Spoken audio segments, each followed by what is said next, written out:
I draw a fine line between climate accounting and climate action. Climate action picks up from where climate accounting ends in my mind. It's about taking those impacts that we have calculated, being able to figure out commitments. ESG has exploded into compliance and business consciousness in 2021. Join Tom Fox, the voice of compliance, on the ESG Report and learn about sustainability risks, opportunities, and issues that business leaders and compliance professionals need to know about regarding ESG. Hello, everyone. This is Tom Fox, back for another episode. And today I am thrilled to have with me Ted Dhillon. Ted is a co-founder of FigBytes. I think you will hear from his accent. He is from what we say is north of the border. And I'm thrilled to have him because we're going to talk about some really interesting ways he and his company help other companies do data analytics, and most importantly, around ESG. So, Ted, with that incredibly long-winded introduction, first of all, welcome and thank you so much for taking the time to visit with me today. Thank you so much, Tom. Really excited to be here. Ted, could you tell us your professional background? My working life started in the military, Tom. This was many, many years ago. I consider it a different life altogether. A second generation military guy, started in the Indian Army in 1992. I spent about 10 years there, then moved on and did a stint with the United Nations, working in humanitarian relief operations and operations in natural disaster zones.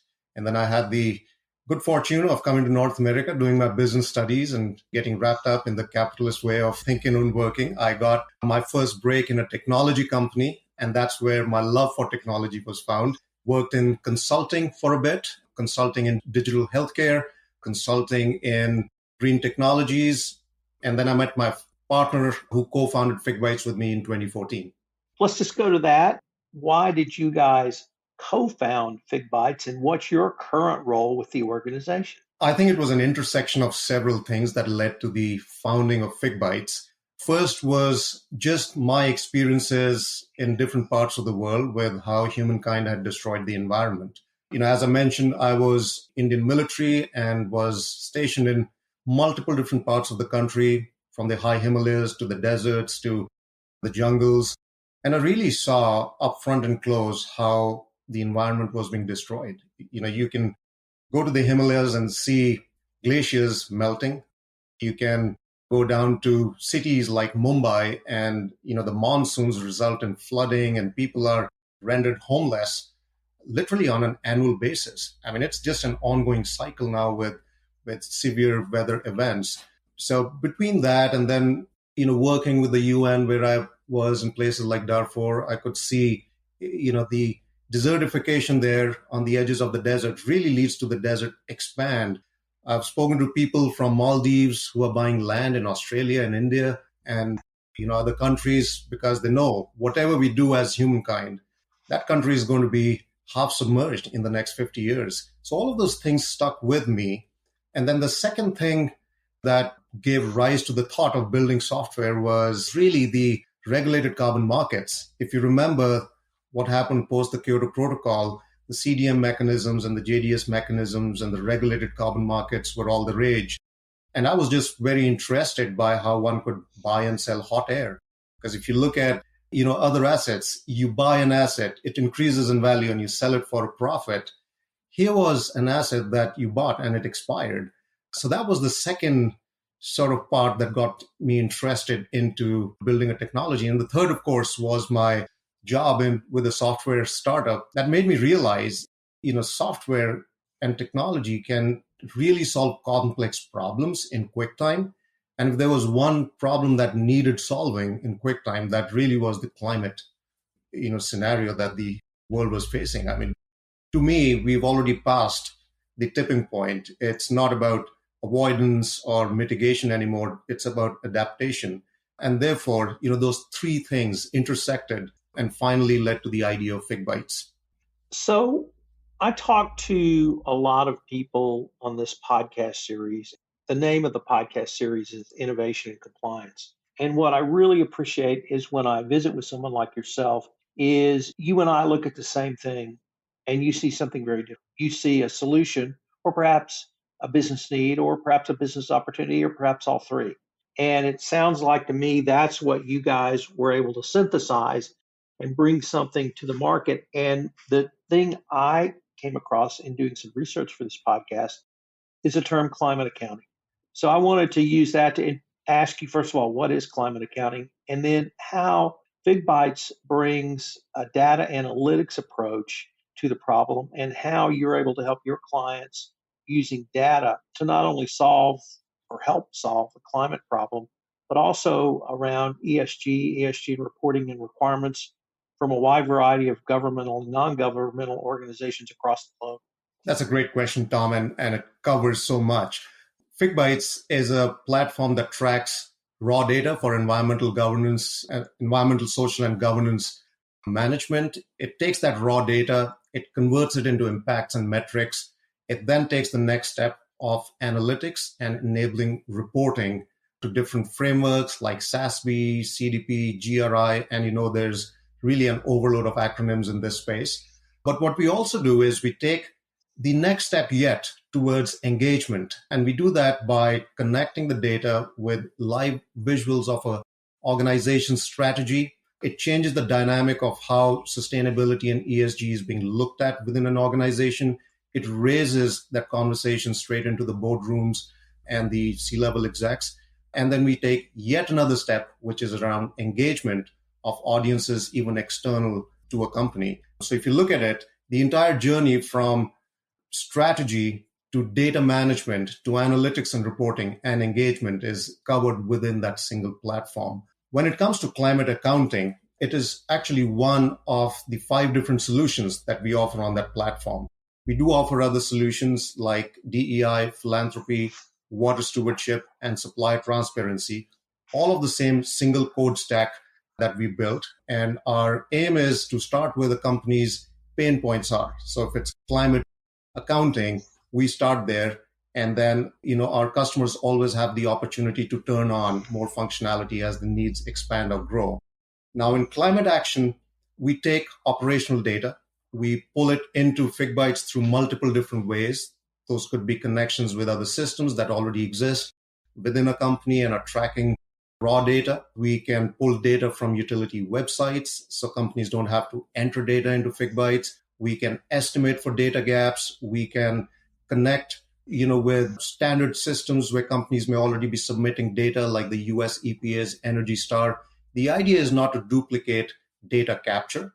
All of that data gets centralized within FigBytes, and as it's flowing in, the methodologies for converting that data into greenhouse gas emissions kick in. The system is built on the greenhouse gas protocol and the PCAF methodologies for financed emissions. So that becomes the first step towards climate accounting. The next step is taking all of those results, taking all of those outputs, producing the analytics that a company needs to identify hotspots and areas of improvements, and file reports to either agencies that may be driving reporting locally or to standards and frameworks like CDP, GRI, SASB, and off late to mandates and certain legislations in different parts of the world. All of that becomes one click. And that is what we do on the climate accounting side. I draw a fine line between climate accounting and climate action. Climate action picks up from where climate accounting ends in my mind. It's about taking those impacts that we have calculated, being able to figure out commitments. And those commitments could be things like a net zero commitment based on the Science-Based Targets Initiative or otherwise, but getting deeper now into figuring out the initiatives that are going to help us get there. What are the waypoints that will actually help us get to net zero? What are the projects? All of that can be analyzed within FigBytes. We can do scenario analysis and come up with the right approach for an organization to get there. Climate action then takes those results and it bridges the gap between ambition and results. Because without that, what we would essentially have is greenwashing. Wow. I was going to ask a question, but you've already answered it. So let me see if I can perhaps summarize my question in an answer and ask it back to you. One of the things that strikes me and has struck me about ESG is that it is a business process approach. And it's a business process approach along or through various initiatives. We've obviously talked about climate here, but you've also brought up DEI, supplier transparency, and others. And that the reason I see DEI is so powerful is it now allows us, or even in some cases mandates us, to measure things we haven't previously measured. And once you start to measure things, then you can begin to start to improve them. So would it be a fair assessment for me to characterize the ESG as a business process approach, or do you see it as something else?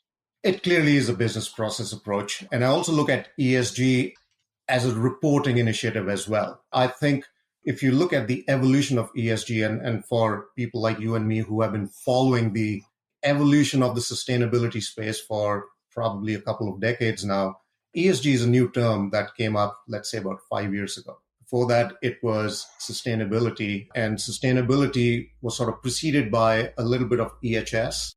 So this evolution has, in my mind, been good because it's taken the broader sustainability requirements, which essentially could be qualitative in nature, and you would have some companies, doing things that really couldn't be quantified in a way that you could compare and contrast. I think what ESG has done, it's moved us into a phase of, let's say, sustainability 2.0, where we can get down to metrics and quantifiable numbers that can now be compared and contrasted across different organizations. Now, clearly, ESG is also something that's been driven, and I think for good measure, by the investment in the financial community. There clearly is this debate about double materiality and single materiality. Is ESG really just a way of looking at what's happening in the world and how it impacts a company, and therefore it becomes a risk attribute that investors need to look at, versus double materiality, where we also need to look at the company's actions and activities and the impact they have on the world and the planet. So I think over a period of time, we'll find ESG and sustainability will come closer together in definition. But I'm glad that ESG has at least added a sense of urgency into moving the needle in the right direction. I think that's clearly happened over the last 2 to 3 years. And a lot of that is being driven by the ESG initiatives and the processes that companies have put in place to address the needs of the different audiences, be those the investors or stakeholders, even the local communities that they work in. All of that now has moved to a place where things are being measured, things are being quantified. And I think that's good for the overall movement as well. Because if we can't compare and contrast and benchmark across different regions, across different countries, across different, mandated frameworks, as an example, I don't think we'll achieve the kind of improvement that we want across the globe, and we won't hit the targets that we've set for humankind.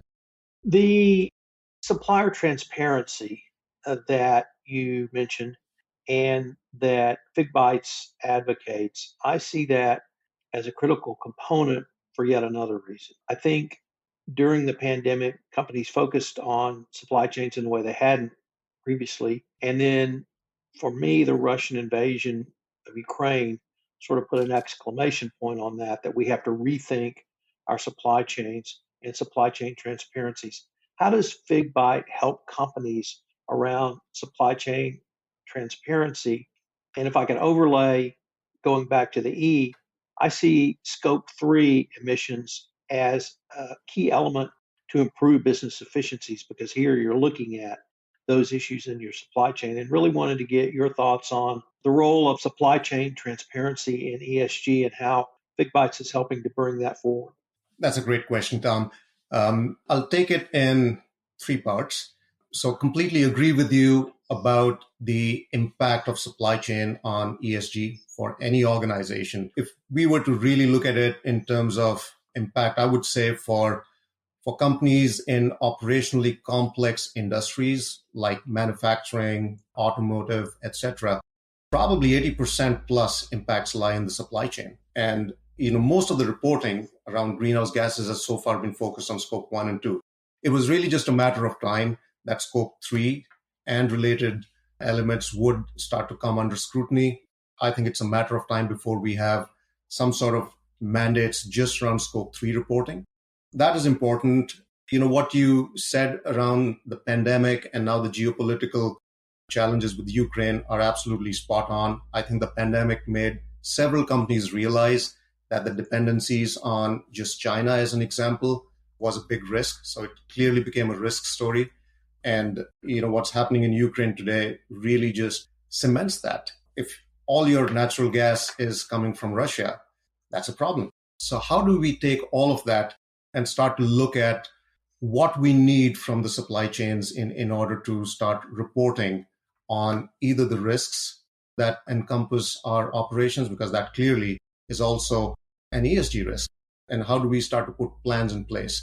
So the second part that I'll come to is how FigBytes manages that. We have customers who use FigBytes for their own internal, so within the boundaries, data capture, as well as data capture from suppliers.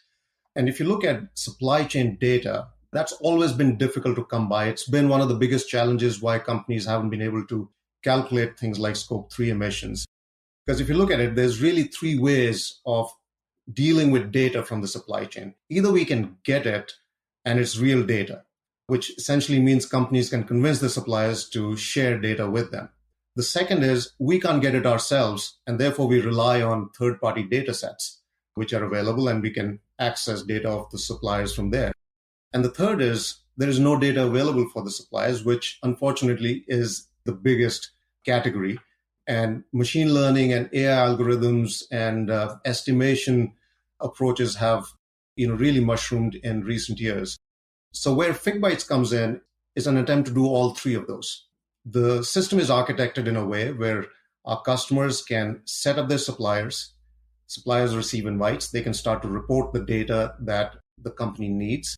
And what we have realized really gets the suppliers going is when companies can offer something in return, some value in return. Many suppliers haven't calculated the greenhouse gas emissions, so they probably can't report those emissions to you. Can we get raw data from them and provide some value in giving back calculated greenhouse gas emissions to them? That's of value to them. How can we create that value for the suppliers so they can be onboarded into that data reporting ecosystem? We also have AI algorithms, machine learning algorithms that look at data that's been reported, look at the gaps, they create the algorithms that are required to fill out those gaps.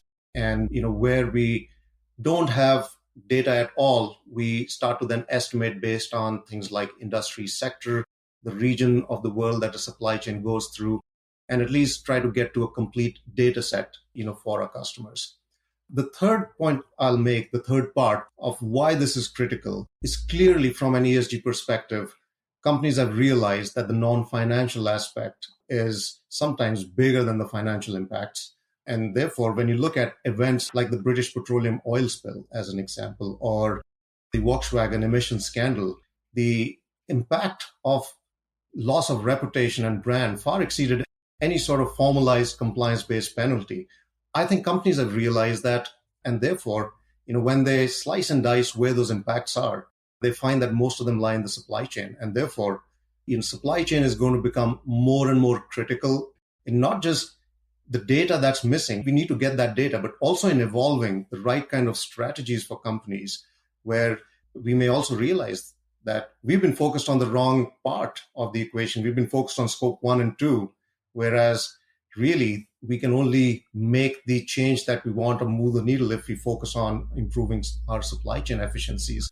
And to be able to do that is no easy task. It means educating suppliers. It means giving them value in return. It means dealing with suppliers in different parts of the world that will absolutely refuse to share data with us. It's not an easy task.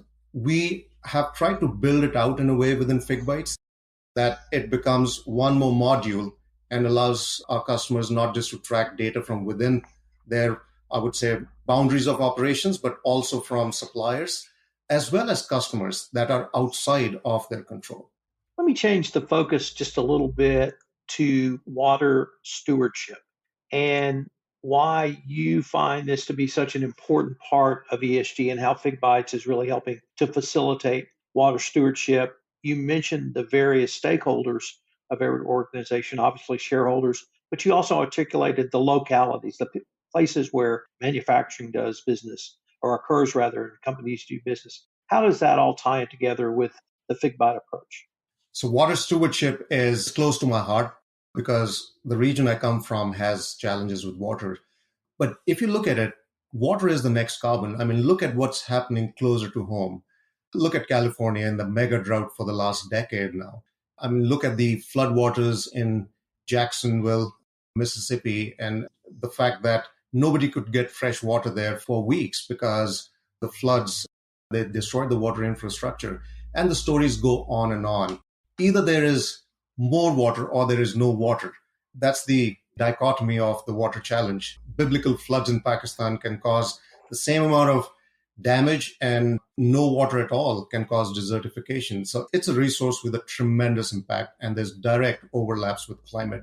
I don't think we'll achieve climate sustainability, or we won't hit our climate targets if we don't take the other key element of the planetary boundaries into account, which is water. Water stewardship, in my mind, is about responsible use of water that is socially equitable, that is sustainable, and that is also beneficial to the communities from where we are withdrawing the water. Unlike climate, water has got a very regional and a localized focus. And therefore, stewardship is critical because companies, as they would have climate impacts, as we talked about scope 3, they have direct and indirect impacts of water as well. In many cases, most of those water impacts lie in the supply chain. So how do we control that? How do we make sure our suppliers actually are doing the right things when it comes to water? Are they, withdrawing water from the right areas? Do we have operations in water scarce zones? All of that information is unfortunately not either available, or if it is, it's not being used in decision making the same way as probably greenhouse gas emissions are. And that's the challenge that FigBytes is trying to solve, is along with those other challenges, we can also tackle water stewardship challenges. So FigBytes tracks operational data, things like consumption of water in operational processes. It then generates reports on the hotspots. It also generates reports that look at risks. So I mentioned about operations being in a high water scarcity region. But what about our operations having an impact on the local populace if we continue to withdraw water from that local watershed? What's the amount of water left in that watershed? So to be able to do that, we worked with the UN's Aquastar database to bring in risks that we wouldn't normally be thinking about and create a picture of not just water usage the way we have always looked at it. So, if you consume 100 liters of water, really, that's not the entire impact we have. There are virtual water risks. There's blue, gray, green water footprints. And for companies that are using water in their products, that water impact of 100 liters could be anything like 500 or 600 liters. We need to be able to look at this new approach to water risk and include it as part of our overall ESG plan.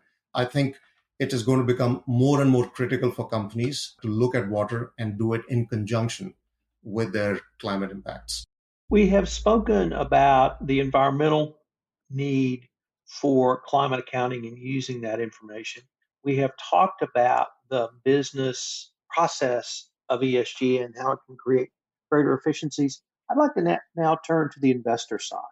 And why do you see real-time ESG reporting as critical for companies when they are reporting to investors, whether that be a U.S. public market governed by the New York Stock Exchange, whether it be owned by private equity, or whether they be trying to access funding from banks or other sources of capital? So I talked about the risks that investors see from ESG.